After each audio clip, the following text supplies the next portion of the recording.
Riwruok mar boda obo dhi ng'anyo e pachoka ka gikwedo paro mar chik manyocha ogol gi seneta ma Kakamega Boni Halwale ma dhi gayo kaka gitiyo. Kotelne gi ker margi Kevin Mubadi gikone jaod bura moro amora mabiro siro paro mar chikno gibiro romo kode e kinde yiero. Joboda go wacho ni chal ka gima masinde mag pimo joriemb boda en mana yo mar nyawo mibadhi e sekta no.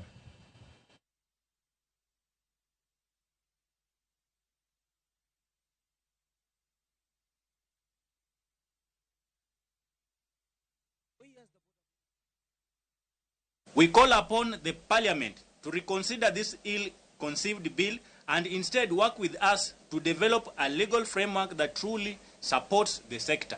We are going to campaign. Waja 2027 ifike. We will campaign against you. We will make sure that every MP that will endorse this nonsense, we are going to campaign against them. We will make sure that tunaambia watoto wetu, baba zetu, mama zetu, wateja wetu, they will not vote for you. And we will make sure mmaanguka. Maandamano iko tayari. Saa hii tunagoja tu hiyo bill wajaribu tu hivi. Kidogo tu hivi kusema tu wanaipitisha. Tutaflock hiyo bunge na wanabodaboda wote.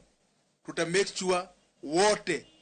Yoyote ambaye atajaribu kudhubutu kupitisha hii sheria nyumbani mapema. Hata tutakuja 2027 sisi. Tuko tayari na sisi ni serikali namba 3.